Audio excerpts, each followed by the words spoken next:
계속해서 대구 경북 소식 전해드리겠습니다. 책 쓰기 하면 흔히 소설가나 시인 등 전문가의 영역이라고 생각하기 쉽습니다만 초중고등학교 학생들이 스스로 책을 집필해 출간까지 하고 있다고 합니다. 책을 주제로 한 전국 책축제 현장을 박재형 기자가 다녀왔습니다. 학생들이 스스로 집필한 책들이 전시장을 가득 채웠습니다. 소설과 시 등 문학에서부터 역사와 정치 등 전문 분야에 이르기까지 학생들의 번뜩이는 재치와 탁월한 감각이 돋보입니다. 교사와 부모, 학생들이 한데 모여 소규모 책과 책갈피를 만드는 체험도 눈에 띕니다. 또 그런 책 쓰기 과정이 어떻게 이루어졌는지 설명을 듣고 또 다른 사람들도 그런 책에 대한 흥미를 가질 수 있게 될 것 같습니다. 책을 직접 지으는 마음으로 봤을 때는 좀 독자한테 재미를 줄 수 있는 책을 쓰고 싶고, 그리고 이 책 쓰기 박람회에 와서 진로에 조금 더 가까워진 것 같아요. 대한민국 책과 사랑에 빠지다라는 주제로 펼쳐지고 있는 전국 책축제에는 학생 저자들의 개성 넘치는 출판물 전시와 함께 다양한 행사가 마련됐습니다. 지난 2009년 대구시 교육청이 처음 시작한 책 쓰기 프로젝트를 통해 지금까지 학생 저자들이 쓴 책이 4만여 권, 시중에 판매되는 책도 112권에 이릅니다. 보통 공부만 하는 그런 시간, 학원에 쫓기고 하는데 그런 거 외에도 좀 자유롭게 활동 많이 할 수 있었던 것 같습니다. 이거 기회로 여행도 몇 번 가고 하면서 학생들이 자신을 들여다볼 수 있도록 해주는 책 쓰기 프로젝트, 전국으로 확산되고 있습니다. MBC 뉴스 박재형입니다. 오늘 봉화 분천역에서는 산타마을 개장과 함께 올 시즌 첫 개통된 눈꽃 열차가 관람객들을 싣고 달렸는데요. 눈과 어우러진 산타마을은 환상적인 분위기를 자아내고 있습니다. 엄지원 기자입니다. 성탄절 캐롤과 함께 올겨울 첫 눈꽃 열차가 달립니다. 창밖으론 새하얀 눈옷을 입은 기암절벽이 수채화처럼 펼쳐지고 열차 안에선 산타복의 승무원들이 흥겨운 공연을 이어갑니다.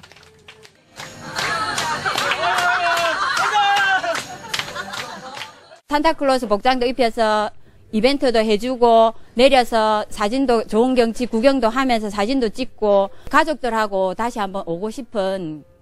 그러다 보면 어느덧 분천역, 산타마을로 들어섭니다. 시골 간이 역사는 대형 트리 등 각종 조형물로 화려하게 변신했고 역 입구엔 무료 썰매장이 문을 열었습니다. 주민들이 운영하는 장터 먹거리도 눈꽃 열차의 쏠쏠한 재미, 뜨뜻한 국물에 추운 몸을 잠시 녹입니다. 시골의 오지 역사를 지나는 백두대간 탐방열차는 지난해 4월 개통해 현재까지 60만 명이 다녀갈 만큼 큰 인기를 끌고 있습니다. 썰매, 출보 썰매? 그거 타고 내려가는 것도 되게 재밌었어요. 그리고 여기 배경도 멋있고 눈 많이 내리고 해서. 특히 경상북도는 분천역에 산타마을을 조성하면서 눈꽃 열차를 대한민국 대표 겨울 관광지로 육성할 계획입니다. 크리스마스 분위기 물씬 나는 백두대간 눈꽃 열차 개통은 내년 2월 중순까지 계속됩니다. MBC 뉴스 엄지원입니다. 요즘 백화점들이 앞다퉈 식품관 세단장에 나서고 있습니다. 이른바 맛집을 찾아다니는 손님들을 백화점 매장으로 끌어들여서 매출을 올려보겠다는 전략입니다. 권현수 기자가 취재했습니다. 이딴 대기업들의 진출로 고전을 면치 못하고 있는 전국 유일의 향토백화점 대백프라자. 지난 10월 지하 1층 식품관 매장을 전면 세단장했습니다. 일본에서 유명하다는 제과점을 입점시키고 중저가의 패스트푸드점 대신 고급 수제 음식점들로 채웠습니다. 석 달 만에 식품관 전체 매출이 20% 이상 올랐습니다. 다양한 프리미엄급 먹거리를 제공함으로써 고객님께 아주 좋은 반응을 얻고 있습니다. 그에 따라서 매출도 20% 정도, 그리고 객수도 30% 정도 증가하는 효과를 나타냈습니다. 개점 3년 차로 비교적 선전하고 있는 현대백화점도 이른바 맛집 모시기에 사활을 걸고 있습니다. 백화점에 먹기 위해 찾아온 손님이 물건까지 사서 가도록 하는 이른바 분수 효과를 노리는 겁니다. 최근에 그 맛있는 먹거리에 대한 소비자들의 니즈가 점점점 빠르고 다양해지고 있습니다.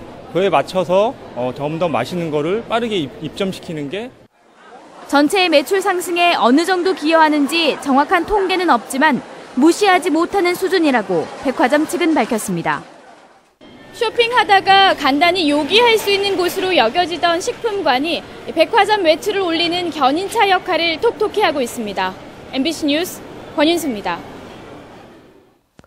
오늘 오후 2시 20분쯤 대구시 달서구 월암동 61살 구모 씨의 자동차 부품 공장에서 불이 나 공장 내부 80제곱미터와 기계 등을 태워서 소방서 추산 7,200만 원의 재산 피해를 냈습니다.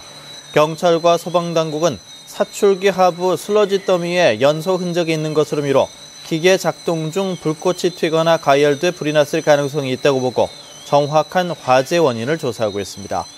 오늘 오후 5시쯤에는 경북 울진군 평이읍 학곡리 앞 7번 국도에서 운행 중인 관광버스의 엔진에서 화재가 발생해 탑승자 30명이 대피하기도 했습니다.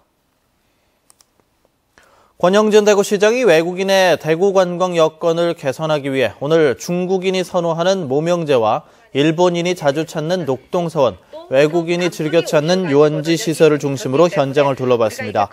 권 시장은 특히 오늘 현장 탐방에 대구관광협회와 여행사, 외국인 블로그 기자와 관광객 등을 참여시켜서 관광객의 시각에서 보는 다양한 의견을 들었습니다. 국토교통부가 대구 취수원 이전과 관련해서 최근 대구시와 구미시 등 관계자 등이 참석한 가운데 대구 경북 맑은물 종합계획과 관련된 용역 진행 상황을 설명하고 다음 달 초까지 기본계획 조사를 마무리한다는 방침입니다. 국토부는 기본계획 조사를 마무리하면 예산이 잡혀있는 예비 타당성 조사를 한다는 방침이지만 대구시와 구미시와의 합의가 전제된 사업이어서 앞으로의 사업이 추진될지 여부는 불투명한 상황입니다. 내년 3월 11일에 실시되는 제1회 전국 동시 조합장 선거와 관련해서 농협과 산림조합장 선거에 출마하려는 공무원이나 조합 임직원 등은 오늘까지 사퇴해야 합니다. 사퇴 대상은 공무원이나 해당 조합의 상임이사 및 직원, 다른 조합의 조합장 및 직원입니다. 하지만 해당 조합의 비상임이사와 감사는 후보자 등록일인 내년 2월 25일 전까지 사퇴하면 됩니다. 문화재청이 청송보광사 극락전을 보물 제1840호로 지정했습니다. 극락전은 최근 수리공사 과정에서 상량문에 1615년에 건립했다는 기록이 발견됨에 따라 조선 중기에 건립된 것으로 추정됩니다. 문화재청은 보광사 극락전이 불전 건축의 구조 양식 등에서 기존의 보물로 지정된 청도 대비사 대웅전 등 17세기 불전 건축에 채택된 건축 수법과 공통점을 찾을 수 있다고 평가했습니다. 지금까지 대구 경북 소식 전해드렸습니다.